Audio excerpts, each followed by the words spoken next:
Melaka state election voting process carried out smoothly. Government will ensure reduced farming supplies prices to ease farmers' burdens.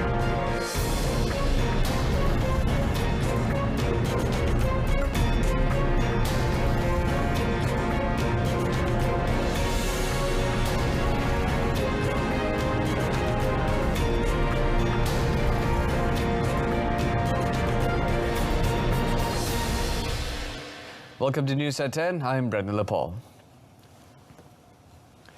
The Melaka state election today kicked off on a slow footing as voter turnout by midday was below 50%. According to the Election Commission, EC, a total of 61% of eligible voters have cast their ballots as at 4 p.m.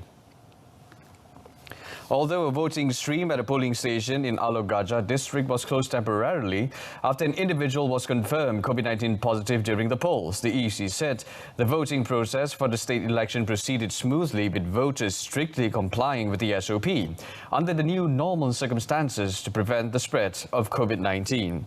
The voting process for the Melaka state election, which began at 8 a.m. today, ended at 5:30 p.m. with the closure of all the 217 polling centres at 5:30 p.m. According to the electoral roll, there are 495,195 registered voters in Melaka, with 476,037 of them ordinary voters. The voting process was handled by a total of 12,290 election officials in 28 state constituencies.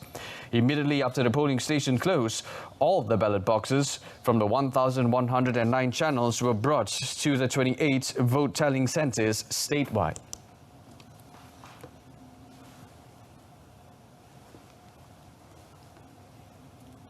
And just in, the official final results for the 15 Melaka state elections see Barisan Nasional taking it with a simple majority of 16 seats out of 28. This was announced by Election Commission Chairman Dato' Abdul Ghani Saleh. This is enough to enable the coalition to form a new state government. Stay with us as we give you more info and updates on this election. Now, moving forward, the government is well aware of the problems faced by farmers in the country following the increase in the prices of fertilizers and pesticides in the market. As such, Prime Minister Dato' Sri Semasa Yaakob said the Finance Ministry had been instructed to solve the problems by ensuring that the prices are reduced while at the same time providing necessary aid to alleviate the burden of the farmers, especially paddy farmers. Malam masih lagi kita membincangkan perkara yang sama. InsyaAllah kita telah pun mengarahkan, Kabinet telah mengarahkan Kementerian Keuangan supaya melihat perkara ini dan supaya menyelesaikan isu ini supaya harga dapat dikurangkan ataupun bantuan-bantuan lain dapat diberikan kepada petani, terutamanya pesawah, untuk mengurangkan bebanan yang dihadapi oleh tuan-tuan dan puan-puan sekalian. Percayalah, masalah rakyat, masalah pesawah adalah juga masalah kerajaan dan kita tidak akan membiarkan bebanan tersebut ditanggung secara bersendirian oleh pesawah dan seluruh petani di seluruh negara. InsyaAllah kita akan bantu. Yang berhormat Speaking at the launch of the new IS-21 paddy seed variety in Sekinchan today, Dato' Sri Semasa also explained that the increase in the prices of fertilizers and pesticides was because the items were imported. He said despite the fact that there are some local companies, cooperatives and even the National Farmers Organization were also producing fertilizers and pesticides, the major raw materials for the production of the items were also imported. On the launch of the paddy seed today, Dato' Sri Semasa said the introduction of IS-21 paddy seed was the result of the Ministry of Science, Technology and Innovation MOSTI's high-impact project undertaken by the Malaysian Nuclear Agency. Baka padi IS-21 ini juga berpotensi memberikan hasil tuai yang tinggi dan dapat meningkatkan pendapatan para pesawah jika diuruskan dengan baik mengikut garis panduan yang disyorkan oleh kerajaan.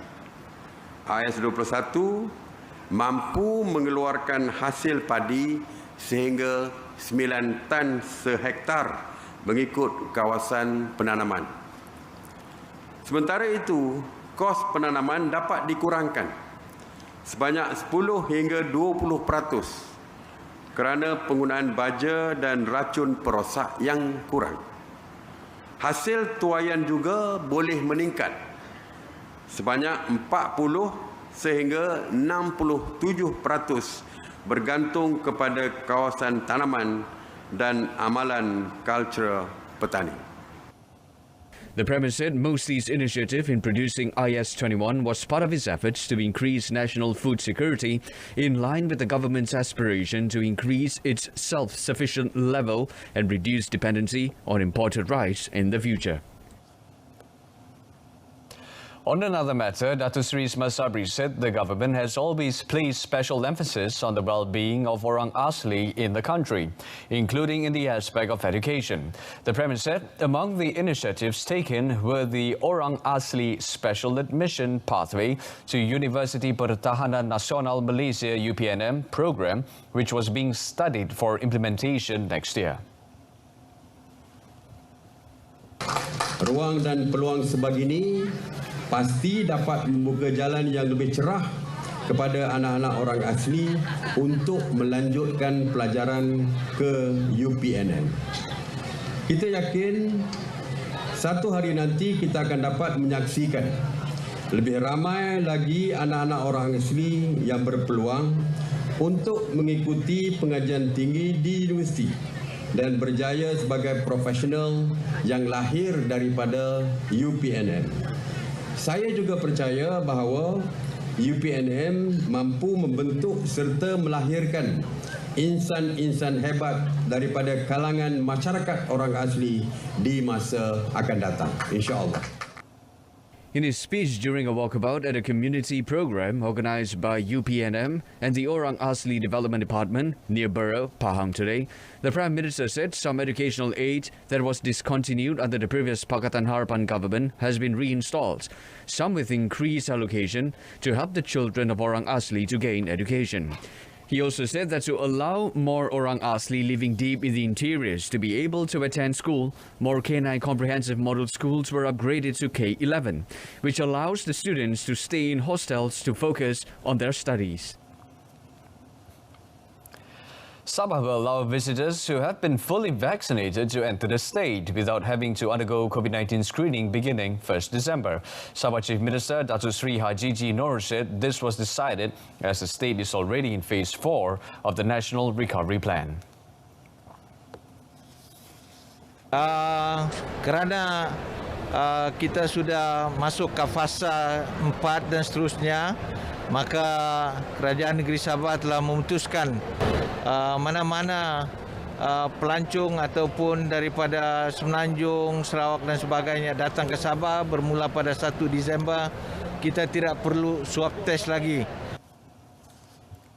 Met after the launch of the Mata Fair exhibition in Kuala Lumpur, Datuk Seri Haji said the state was ready to receive visitors by offering special and attractive tourist destinations, adding that tourism sector could be revived with strict adherence to standard operating procedures. He also said Sabah was fully prepared for international arrival as soon as Malaysia reopens its borders next year.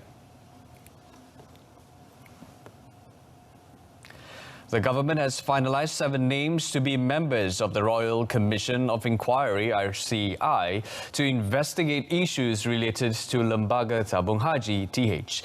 Minister in the Prime Minister's Department of Religious Affairs Idris Ahmad said the membership list will be presented to the Yang di-Pertuan Agong on 26 November. 7 orang.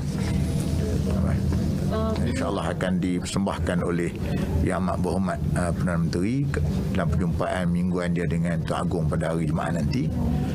Dan selepas itu barulah kalau Tuan Yang Tuan Agong berkenan, barulah kita boleh isytiharkan senarai nama-nama yang terlibat. The minister also stressed that the investigation would not interrupt TH's operation, including business, Hajj, pilgrimage and deposit matters. The government had on 14 July announced the setting up of the RCI to investigate matters raised and action taken to improve the image as well as the people's confidence towards TH's credibility. Meanwhile, Idris also urged the public not to be duped by fraudulent queue jumping activities purported to enable prospective pilgrims to perform Hajj quicker, as well as Umrah and Badal Hajj or Hajj by proxy, which are becoming more rampant, especially after permission to travel abroad was announced recently. Idris said that it is feared that more prospective pilgrims and depositors in the Lembaga Tabung Haji TH would fall victims if such activities were not addressed soon. Yang pentingnya tuan-tuan kena dengar ialah daripada pengumuman rasmi daripada pihak tabung haji, terutama daripada CEO kita ataupun daripada saya sendiri. Saya pesan kalau ada orang yang hantar benda macam tu, kalau boleh kita track bagus lagi baik. Kita dah tahu kalau dapat number yang genuine, kita report pada pihak berkuasa untuk kita tangkap lah. Jadi benda itu tak sepatutlah benda orang nak pergi benda-benda ibadah suci pun ada orang ambil kesempatan nak amat malang lah kepada kita. Idris said this at a media conference after handing over tithe assistance under the Perak TH Prihatin 2021 program to petty traders impacted by the COVID-19 pandemic today. He was referring to cheating activities involving offers to the Holy Land using the WhatsApp application that purportedly enabled prospective pilgrims or depositors to get their turn much faster without having to wait for a call from TH.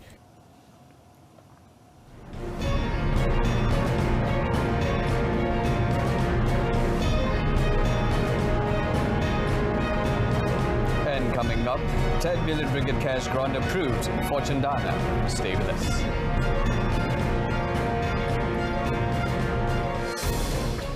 The cash grant of 10 million ringgit for the Cultural Economy Development Agency, Cendana, under the National Economic Recovery Plan, Penjana, last year, has been approved to assist people in the creative industry. Finance Minister Tengku Datuk Seri Zafrul Tengku Abdul Aziz said the grant was part of the 225 million ringgit allocated via My Creative Ventures Group to boost the resilience of the creative economy. He said today a total of 5.54 million ringgit in funds have been distributed to 554 creative industry workers. A sum of 8 million ringgit was further allocated to Cendana under the Rakyat Protection and Economic Recovery Package, Pemulih, with 82% of it having been approved. Tengku Datuk Seri Zafrul said to revive the creative industry's activities, agencies such as the National Film Development Corporation Malaysia, FINAS, Cendana and My Creative Ventures would intensify various initiatives. Among others, under Budget 2022, he said 188 million ringgit was approved to continue initiatives such as the Digital Content Fund, Digital Multimedia Content Project, Film Incentive, and the Perkasa Modal Insan program.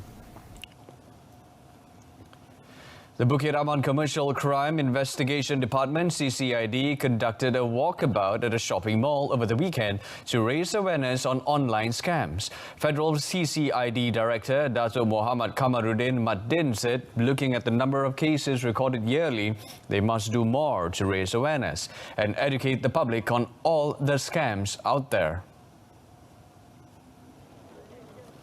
Speaking to reporters at the Sunway Pyramid Shopping Mall today, he said the public response to the campaign has been good so far, but more needs to be done. He also said it was important for the public to know that even allowing the syndicates to use their accounts would land them in hot water. So kita haraplah supaya tak kira kepada kita awam ke atau siapa-siapa juga mesti sentiasa berhati-hati apabila urusan secara online. Kerana online ni kita tahulah kita tak ada maklumat berkaitan dengan siapa yang kita berurusan. Semua online dia boleh menyamar menggunakan identiti orang lain dan sebagainya. Dato' Kamaruddin added that Bukit Aman will conduct a post-mortem either next month or in January to see if the campaign has shown effectiveness. According to him, between January and October this year alone, 17,537 online scam cases were reported, adding that total losses recorded last year was 509.98 million ringgit. compared with 449.51 million ringgit this year. The Ministry of Communications and Multimedia, KKMM, together with the Malaysian Digital Economy Corporation, MDEC, will drive the development of MSC 2.0 to boost the country's digital economy and attract more digital investment.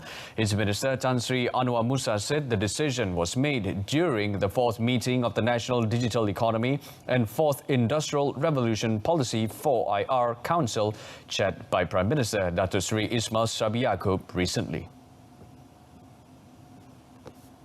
In a statement today, he said the decision is timely and relevant. As Malaysia is in the process of coming out of the COVID-19 pandemic, the improvement of MSC Malaysia is crucial to move towards the country's economic recovery. In line with the 12 Malaysia Plan 12MP, Malaysia's Digital Economy Blueprint, My Digital, and the United Nations Sustainable Development Goals.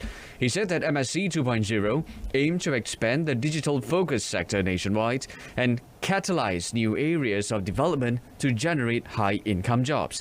It also aims to support and promote the widespread use of digital across all economic activities in Malaysia and also bridge the digital divide towards equitable distribution of wealth. Tan Sri Anwar added that MSC 2.0 also involves incentive improvements and the MSC Malaysia Bill of Guarantee, new branding and location expansion for MSC to promote activities nationwide. The first semi-final match of the Malaysia Cup 2021 between Kuala Lumpur KLCT FC and Melaka United FC at the Kuala Lumpur's Football Stadium, Cheras, on Monday will take place without spectators. It is as a punishment to KLCT FC following the incident where supporters of the City Boys squad invaded the field immediately after the second quarter-final match between the team and Selangor FC yesterday, which KLCT FC won 1-0 to advance to the semi-finals on a 3-0 aggregate.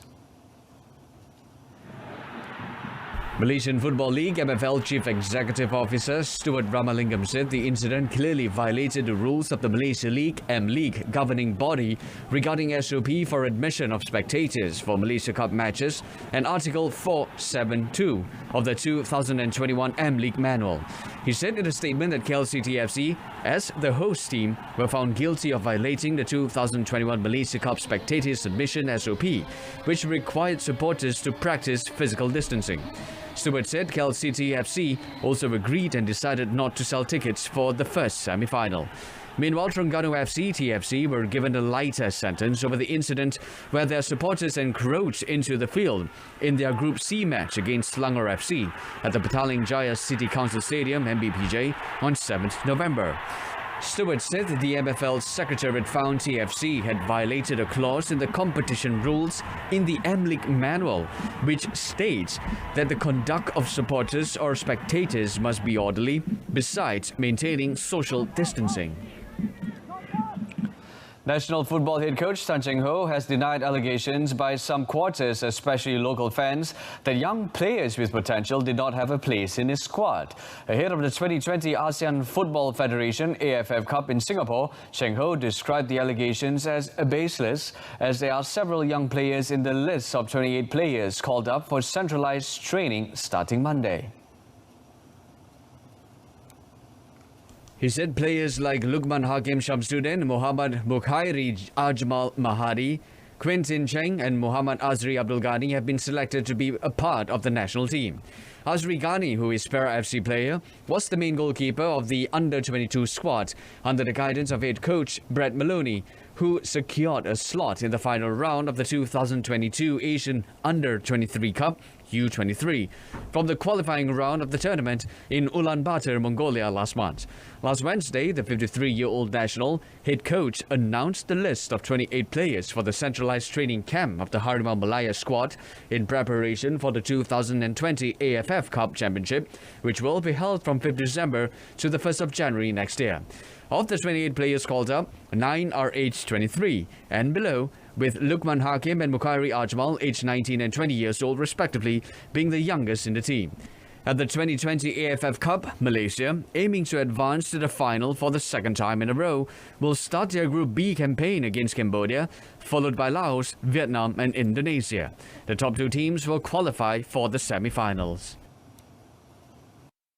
ends this evening's news at 10. In our top story, Melaka state election voting process carried out smoothly. Join us again at 12:30 tomorrow afternoon. Until then, I'm Brendan Lepol. Stay tuned to saluran Berita RTM and have a blissful weekend. Take care.